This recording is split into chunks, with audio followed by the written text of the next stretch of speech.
용어 사용의 그러한 확장은 야만인들을 다른 땅에 사는 사람이라는 뜻 아래 사용되는 그 의미의 보편화와 관련하여 일어났다. 따라서 중국의 동쪽 경계에서 산, 그러나 후에는 북동 경계에서 산 민족에 대한 지칭으로서 동이라는 새로운 용어가 출현했다는 것은 대단히 적절한 것으로 보인다.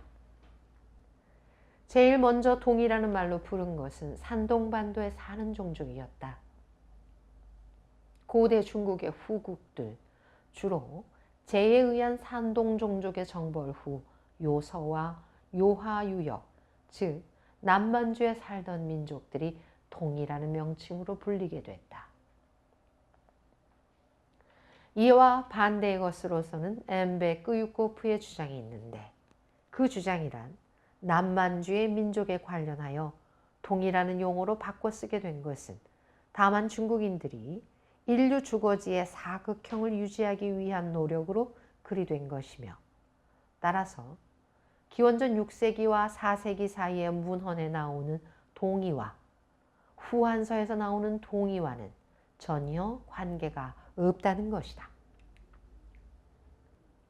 그들이 만든 우주의 형태를 유지하려는 중국인들의 노력을 부정할 수는 없으나, 사실상 한편으로는 산동반도와 하북지방의 바다에 근접한 지역에 살았으며, 한편에서는 요동과 한반도에서 거주한 인종은 일정한 정도의 인종적인 공통성을 지닌다. 따라서 요서와 요동의 종족에 대해 동이라는 용어로 사용이 전이된 것은 인종학적인 근거를 갖는다. 이러한 점에서 더 정확하게 하기 위한 우리의 견해로는 에르샤 자릴가시노바의 주장을 고려해야 하는데, 그녀는 초기와 후기의 동이의 유의성에 대한 설을 역사지리학에서 나오는 예로서 보강한다. 그렇다면 동이라고 처음에 불리워진 것은 중국의 동쪽에 사는 비중국 민족이었으며, 그 다음에는 남만주와 한반도의 종족이었다. 몇몇 한국의 연구자들은 동이라는 용어는 특히 더 후기에 있어서 단지 고조선의 종족만을 예맥과 한족을 의미했다고 생각한다. 그러나 그러한 주장은 근거가 있는 것으로 생각되지 않을 수도 있는데, 그 이유는 기원전 1000년경에 원래의 중국의 동쪽에는 고조선 종족 말고도 알타이어족의 몽고와 퉁구스 만주계에 대단히 많은 종족이 살고 있었기 때문이다. 그러므로 동이라는 용어는 고대에 만주 한반도 일본에 거주하는 비중국계 민족에 대한 일반적인 지칭이라고 설명하는 것이 더욱 정확할 것이다. 비록 동이라는 명칭이 대단히 오래된 문헌 사료, 예를 들면 성왕의 통치로 날짜가 매겨져 있는 갑골문 속에 나타나고 있다 할지라도, 고대 중국의 사가들은 동이를 단순히 이라고 명명했으며, 단지 활동 장소에 대해서만은 동이에 대해 언급했다고 통찰해 볼 수 있다. 그러나 동이라는 수식어 대신에 지역이나 영역의 명칭이 자주 사용되기도 한다. 달리 얘기하면 점차 사가들은 동이라는 전체의 무리 가운데 몇 개의 종족을 구분하게 됐다. 그러므로 상서에서는 거주지에 따라 여러 가지 명칭으로 나타나는 동이의 몇 개의 무리에 관해 언급되어 있다. 동이의 각각의 무리가 행한 경제활동의 특징은 사기에 나와 있다.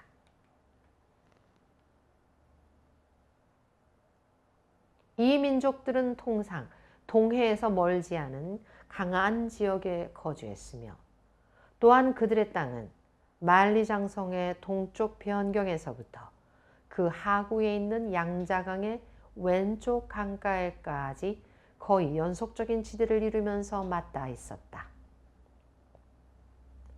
동이의 각족은 나름대로의 특정한 경제 부문을 지녔다. 이것은 거주지의 환경이 달랐다는 사실뿐만 아니라 일정한 인적 차이에 대해서도 얘기해 주는 것이다. 하지만 강가의 상태가 그들의 어로와 수렵 경제에서 중요한 도움을 주었다고 추측할 수가 있다. 일련의 학자들은 동이의 이러한 종족들과 요동과 한반도의 거주족들과의 유사함을 노골적으로 강조한다. 한국의 사가 김상기는 동이와 회의, 서융에 대하여 라는 자기의 논문에서 쓰기를 다분히 먼 고대에 동이 무리에서 나온 종족들이 중국의 서쪽 변경에서 동쪽으로 이주했던 것으로 보인다. 그들 중 한 무리는 산동 반도에 도달했으며 내이, 회의, 서융 등 다른 무리는 동쪽 더 멀리로 가서 만주와 한반도에 흩어져 거주했다. 한 이에맥 만일 문헌 사료로 판단한다면 산동으로 이주한 것이 더 먼저가 된다. 따라서 이 계통의 동이의 무리는 반복해서 보이는 것처럼 이미 은상시대에 한의 종족과 접촉을 했다. 동이의 전무리 가운데서 우리의 흥미를 가장 끄는 것은 조이로서 그것은 첫째, 이미 앞에서 고찰했던 것처럼 여러 연구자들이 고조선의 서쪽 경계라고 간주한 난하의 북동쪽에 그들이 거주했기 때문이며 두 번째, 몇몇 학자들은 조이, 이를 조선인, 숙신인, 삼한인, 심지어는 예맥의 선조라고 간주하기 때문이다. 이러한 가설의 근거에 대한 해설은 잠시 보류하기로 하자. 조이족은 고대 중국의 다른 전설적인 인물 순위 황제 시대에 관계되는 사건에 나타난다. 즉, 순은 남쪽에서는 교지와 북발을 평정했고 북쪽에서는 산융 그리고 식신을, 동쪽에서는 장과 조이를 평정했다. 여기서 동이에 인접한 종족, 즉 조이와 장이 산융, 발, 그리고 식신에 주목해 봐야 한다. 안타깝게도 조이에 관한 정보는 너무도 부족하여 그것의 인적 소속에 대하여 판단하기도 어려울 정도다. 좀 더 뒤의 사건을 기록하는 데에서는 조이는 나타나지 않는다. 은상시대의 동이는 10개의 무리로 나뉘어졌다. 즉 조이, 구리, 내리, 회의, 백이, 적이, 현이, 풍이, 양이 등이다. 뒤늦게 이 종족들은 동이라는 총칭 아래 좌전에 기록되는 은말과 주초에 일어나는 사건에 참여한다. 김연은 주무왕은 동이를 무찌르기는 했으나 자신도 쓰러졌다는 부분을 설명하면서 비록 그가 동이를 무찌르기는 했지만 국가의 힘을 손상시켰다고 기록하고 있다. 사마천은 이 사건에 대해서 구체적인 기록을 하지 않았으나 사기의 성왕 치세 부분에 동이와의 충돌들은 기록하고 있다. 달리 얘기하면 이 시기의 동이는 은 주제의 적대국이 되며 이 멸망한 후에는 새로운 왕조인 주와의 전쟁이 시작된다. 상서에는 다음과 같이 기록되어 있다. 성왕이 동이를 평정하였을 때 숙신인이 축하의 뜻을 전하기 위하여 내방하였다. 왕은 영백에게 명령하여 숙신에 대해 감사의 뜻을 표하는 법령을 공포하도록 하였다. 여기서 분명해지는 것은 주시대에 천하와 동이 사이에는 긴장된 관계가 계속 유지되고 있었다는 사실이다. 그러나 이때 숙신은 중국의 동맹국으로서 행동했는데 원전에서는 그들은 동이에 직접적으로 대항한 것으로 되어 있다. 황철사는 숙신의 역할 변화의 원인에 대해 대단히 흥미로운 견해를 얘기했다. 그의 견해로는 서주 초에 숙신에 의해 설정된 중국과의 교유는 이 당시 원래의 중국 영토에 거주하고 있었던 동이가 주에 의해 멸망한 은의 잔류 주민과 섞여 있어 주에 대항했기 때문에 가능했던 것으로 되어 있다. 그러나 주의 침공 결과로 동이는 약화됐으며 동이 때문에 중국과의 관계를 유지할 수 없었던 숙신은 그와 직접적인 접촉이 가능하게 됐다. 동이에 대한 주의 원정 결과로서만 숙신이 주와 사신을 교유할 가능성을 얻었다고 한다면 동이가 요서에 있는 숙신의 영토를 차지했다는 것은 틀림없는 일이다. 그러나 이 당시 숙신은 중국 북경 쪽에 있었으며 성왕의 원정은 동쪽과 남동쪽 동이, 즉 회의와 잔엄에 대해 행해졌다. 따라서 이 원정이 숙신의 예의 방문과 관계하고 있다고 할지라도 황철산이 쓰고 있는 것과 같은 것은 전혀 아니다. 확실한 것은 이 당시에 은북동쪽 동이의 공격을 받아 주의 동맹국이 되었다는 사실이다. 여기에서 볼 때 동이에 대해 승리를 거둔 주에 그들이 축하 표시를 했다는 기록은 논리적으로 정당한 것으로 보인다. 좌전에서 동이는 주로 초, 오, 진, 송, 주, 회, 노, 쯔지 나라들과 관련된 상황들 속에서, 즉 기원전 4세기 후반의 사건들 속에서 나타난다. 동이에 대한 마지막 언급들 중에 하나는 주가 동이에 대해 공격하는 기원전 473년에 관계되어 나타난다. 그러므로 동이는 기원전 5세기의 난하의 동쪽에 사는 비중국계 종족을 나타내기 위한 종족명으로서만 행해졌다. 몇몇 사가들의 견해에 의하면 이 당시에 난하 동쪽의 영토는 고조선에 편입되었었다. 따라서 기원전 5세기 후부터 고조선의 주민들도 포함된다. 기원전 8세기에 요서에 거주한 숙신은 이미 어딘가 멀리 북동 만주에 있었으며 다른 종족들도 그 지역에 살았다고 강조한다. 이러한 황철산의 견해는 대단히 신빙성이 있는 것이다. 따라서 기원전 8세기경의 숙신은 이제 요서에 살지 않았다. 다른 종족, 특히 발과 숙신 및 이전에 언급됐던 산융족은 기원전 8세기에서 7세기의 사건에 기본적으로는 중국의 영지에 적대적 세력으로서 계속 나타난다. 이 당시 융의 공격을 받은 나라들의 소재지를 고려한다면 하북의 북동쪽이거나 더 동쪽의 연안 지역이 그들의 거주 지역임에 틀림없을 것이다. 산융이 북동쪽에, 더 정확히 얘기하면 하북 지방의 북쪽에 거주했다는 주장에 공감할 수는 있으나 산융은 이 사료가 당시의 요서의 강안에 거주하던 다른 종족을 언급하는 것처럼의 요서의 강안 지역에도 이주했다는 반대 견해가 나온다. 기원전 7세기에 일어난 사건의 기록에서는 다음과 같은 민족에 대해 언급한다.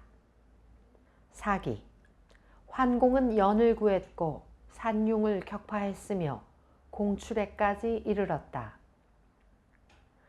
관자, 그 당시에 환공은 진공을 구했고 회왕을 포로로 삼았으며 호맥과 격전을 벌였고 도하를 괴멸시켰으며 말탄 침략자들을 먼저 격파하였다. 북쪽에서 산용을 징벌했으며 영지를 굴복시켰고 고죽을 무력화시켜 9개의 이는 저항하지 않게 되었다. 환공은 말하기를 우리에게는 마차를 가진 3명의 제후와 전차를 가진 6명의 제후, 모두 9명의 제후가 있다고 했다. 그들은 천하를 구했다. 북쪽에서는 고죽, 산융, 예예까지 이르렀다. 분명한 것은 기원전 7세기에 나의 옆에 도하, 고죽, 영지, 예맥이 거주했다는 사실이다. 황철산의 견해에 따르면 이 시기에 산융은 만리장성에서 열하까지의 북쪽 지역에 거주했으며 난하의 중류와 하류에는 영지와 고죽이 살았고 도하는 대하의 분지에 이주했다. 따라서 산융은 발해 연안이 아니라 훨씬 북쪽에 살았다. 우리의 견해로는 민족 분포에 대한 이러한 개요는 매우 신빙성이 있는 듯이 보인다. 언급된 종족들, 영지, 도하, 그리고 고죽이 고조선에 편입된 적이 없으며 언급된 지역들, 난하 유역, 대릉하 분지는 고조선의 영역이 아니었다는 황칠산의 2번째 견해도 확실한 근거가 있는 것으로 생각된다. 여기에서 다음의 결론, 즉 연과 조선은 그 역사 초기에는 접촉한 적이 없으며 이 민족들이 역사의 무대에서 사라져가고 그 영토가 연에 편입된 훨씬 후가 되어서야 직접적으로 접촉을 하게 됐다는 결론을 이끌어낼 수 있다. 인용된 구절들에서는 호맥과 예맥이 언급되는데 이들은 한국어로 호맥과 예맥으로 발음된 이들, 특히 예맥은 고조선 주민의 주요 인종 구성원으로 간주된다. 예맥 쪽에 대해서는 대단히 포괄적인 문헌이 존재한다. 이 종족들이나 그들의 본래에 대한 언급은 문헌 속에서 더 드문 글귀들, 호맥, 만맥, 맥이, 맥인 등을 고려하지 않는다면 3가지의 주요 형태, 즉 예, 예맥, 그리고 맥으로 나타난다. 예맥이라는 말의 어원은 완전히 밝혀지지 않았지만 이것의 의미에 대해 검토해보자. 고대 사료에서 맥이라는 문자는 해라는 문자와 물, 표, 벼, 풀이 결합한 3가지 형태로 나타난다. 앞에 2개는 본질적인 것이 되며 3번째 것은 2번째 것의 변형으로서 나타나며 본질적인 의미를 갖지는 않는다. 불과 벼가 결합된 예는 주요 의미로서 불결하다는 뜻을 갖는다. 맥이라는 자는 야만인을 의미한다. 그러므로 예맥이라는 말은 글자 그대로는 불결한 야만인을 나타낸다. 고대 중국에 있어서 전형적인 이웃 쪽에 대한 지칭은 흉노라든가 견용이라는 인종명에서도 충분히 상기해 볼 수 있다. 예맥이라는 말을 현대식으로 읽을 때 중국어로는 웨이모 또는 후이모로 발음되며 후이모라고 읽는 것이 본질적이며 더욱더 고대적인 것이다. 이러한 사정이 도유호로 하여금 하나의 견해를 세우게 했는데 그에 따르면 후이모, 호이모라는 말은 고마라는 말의 변화된 음으로 생각된다. 이번에는 고마라는 말이 곰에 대한 숭배와 결합되는데 이것 곰은 한국어로 곰이라고 불리운다. 도유호는 자기의 견해를 확증하기 위하여 북쪽 쪽의 예들을 드는데 그 민족들에서는 곰에 대한 숭배가 널리 퍼져 있다. 에벤크, 퉁구스족에 있어서 곰은 호모뜨이라고 불리우며 영혼을 표현하는 말로는 호모꼬르, 즉 자기 종족의 선조를 표현하는 말로 호모캔이라는 말이 있다. 그는 이러한 근거 위에서 우리는 곰, 호이모라는 말이 같은 과정에 의해 나타났다고 거의 확실히 추정해 볼 수 있다고 서술했다. 이러한 가설은 예맥이라는 말의 의미가 고조선의 어떤 말을 중국인들이 이러한 문자로 전했을지도 모른다는 가설과 일치한다. 따라서 예맥이라는 인종명은 다른 말들, 즉 예와 맥이라는 것보다 먼저 나타났다는 것을 인정할 수 있게 된다. 하지만 이러한 이설이 언제나 문헌 사료에 의해 확정되는 것은 아니다. 중국 학자인 릉순성은 수경주의 기록을 근거로 예맥이라는 말은 회수유역에 거주한 맥족을 지칭하는 것이었다는 견해를 밝히고 있다. 실제로 예수는 예읍의 북쪽으로 흘렀다. 이 도시 요새는 삼국지에도 언급되고 있다. 부여국에는 고성에 있는데 이것은 옛날 이 자리에 예맥 국가들이 있었다는 것에 의해 밝혀진다. 여기서 알 수 있는 것은 결국 예수라는 명칭은 예서가 아니라 예맥이라는 말에서 나온 것이라는 사실이다. 따라서 이러한 가설은 또한 신뢰할 수 있는 것으로 생각되지는 않는데 맥이라는 말이 가장 초기의 형태로 나타났다고 생각한다면 더욱 그러하다. 이러한 종족명은 진 이전의 사료, 주예, 일주서, 여시, 춘추에 나타난다. 그들을 살펴보기로 하자. 시경, 노송각궁, 회의, 예맥, 그리고 남이는 모두 공손하여 반항하는 경우는 없었으며 노후에 복종했다. 시경, 대아, 한역, 한역의 나라 출신의 사람들에 의해서 이루어졌다. 왕, 주의 성왕은 한족을 동정하여 나라 북쪽의 땅을 내주었고 추와 맥에 융회령을 주어 그 왕기에 북방국을 보위케 하고 그에게 백이라 칭호를 주었다. 주예, 추관, 쉬코, 만족에서 120명, 염족에서 120명, 맥족에서 120명의 노예를 얻었다. 노예들은 부호 가족의 일원으로 일을 한다. 그들은 가축을 사육하고 그것들이 그들과 얘기를 나눌 수 있을 정도로 훈련시킨다. 주예, 하관, 사마. 나라는 중심부와 지방으로 나뉘어져 있으며 그것은 4개의 이, 8개의 만, 7개의 념, 9개의 맥, 5개의 적, 6개의 유흥으로 이루어져 있다. 그들의 근간이 되는 재원은 5종류의 식물과 6종류의 동물로 이루어진다. 상서, 무성. 나는 아직 젊으나 이미 현명한 친구들을 얻어 하늘의 은총에 경의를 표했다. 이러한 덕분에 반란은 근절됐고 천하에 순종치 않는 만인들이 없도다. 노노 위룡공. 만일 그대의 말이 올바르고 품행이 진실하다면 만국으로 가도 좋다. 묵자, 겸해. 야만인들은 문을 돌파하고 들어와 연, 대, 호맥, 그리고 서하의 거주민을 약탈했다.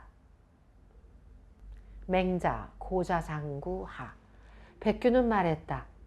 저는 세금을 생산물의 20분의 1을 징수하여야 합니다. 어떻습니까? 맹자는 말했다. 그대의 제도는 맥의 제도와 비슷하나 맥 5종류의 곡식을 재배하지 않으며 기장만을 가꾸고 그들에게는 20분의 1이면 충분하다. 순자, 신도. 이제 진은 북쪽에서 호맥 쪽과 경계를 맞대고 있다. 전국책, 진책. 소진은 진의 해왕을 위로하면서 말했다. 훌륭한 통치자의 나라를 위해서는 언제나 이용할 수도 있는 읍, 국독, 한중들이 서쪽에 있고 호맥과 대마가 북쪽에 거주하는 것이 이롭습니다. 일주서, 후에 채왕. 서쪽에는 북쪽 종족이 정착했는데 커다란 사슴을 거느린 찌센니와 자그마한 원숭이를 거느린 예인이 그들이다. 관자 소광. 이 시기에 환공은 진을 구하고 용왕을 포로로 삼았으며 호의 패배를 안겨주었고 도하를 괴멸시키고 먼저 말을 탄 약탈자가 분쇄됐다. 관자 소광. 그들이 천하를 구했다. 북쪽에서는 고죽, 산융족에까지 이르렀고 예맥, 진, 그리고 하를 점령했다. 여시춘추. 예는 북쪽 연안에서 동쪽으로 놓여 있었다. 거기에는 많은 개와 이기가 있었다. 산해경. 맥국은 한수로부터 동북쪽에 있다. 이곳은 연에서 멀지 않은 곳이다. 이 나라는 괴멸되었다. 지금까지의 사료 객원에서 주목할 것은 먼저 서주시대 이전의 사건들을 기록하고 있는 가장 오래된 기록들 속에는 예와 예맥이라는 말이 실제적으로 나타나지 않는다는 사실이다. 사실상 그 가운데는 맥이나 그 변종인 호맥과 만맥이라는 인종명이 나타난다. 결국 맥은 예맥 쪽을 지칭하는 가장 오래된 형태일 것이다. 달리 얘기하면 맥이라고 알려진 종족이 다른 종족보다 일찍 중원의 거주자가 됐다고 결론을 짓는 것이 정확할 것이다. 이로부터 생각할 수 있는 것은 맥은 예맥의 다른 종족군보다 서쪽에 살았다는 것이다. 두 번째로 세 가지 변형된 인종명의 형태 가운데서 많이 호보다 일찍 나타났으므로 예맥이 가장 오래된 것으로 보이는데 두 말 모두 야만인이라는 의미로 사용되는 말이기는 하다. 때문에 만맥, 호맥이라는 표현은 맥의 야만인으로서 이해해야 한다. 세 번째로 예와 예맥이라는 명칭을 언급하고 있는 사료들은 이러한 명칭이 좀 더 시간이 흐른 다음 수정과 보완을 거쳐 나타났다는 생각을 암시해주고 있다. 따라서 초기 단계 이른과 주시대에 있어서 맥이라는 인종명의 사용이 두드러지며 예와 예맥은 좀 더 후대에 와서야 언급되기 시작한다. 한대와 그 후의 사료를 살펴보자. 사기. 연은 발과 석지역에 있는 나라다. 이 나라는 북동쪽에서 호의 영토인 상곡지역과 경계를 맞대고 있다. 북쪽에서는 조한족과 부여의 경계를 맞대고 있으며 동쪽에서 예맥, 조선, 그리고 진번을 포함한 이웃나라에서 조공을 받는다.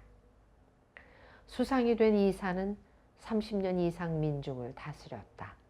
그는 나라의 경계를 양쪽으로 넓히고 호맥을 내몰았고 남쪽에서는 많은 수의 백월을 정벌하여 그 결과 진의 번영을 확보했다. 수매는 분노로 인해 사람들을 죽인 죄가 있었다. 이로 인해 그 자신은 호맥의 땅으로 추방되는 바 되었다. 태사공은 말했다. 연으로부터 멀지 않은 북쪽에 많이 있어 이 나라의 내부로부터 재와 진이 솟아나게 굴었다. 강대국으로 둘러싸인 어려운 지경 속에 있던 연은 쇠퇴하여 갔다. 우리는 그대에게 임고 땅을 내어주려고 하니 강왕에 대한 영광을 후손에게 전하라. 그대는 유관의 맥에까지 이르는 하종을 점령하고 남쪽에서는 진별을 물리치고 북쪽에서는 흑고를 괴멸시키니라. 왼쪽 방면에 있는 모든 제후들과 장상들은 동쪽에서는 상곡과 대립적인 상태에 있었으며 더욱이 양쪽에서는 예맥 조선과 경계를 맞대고 있었다.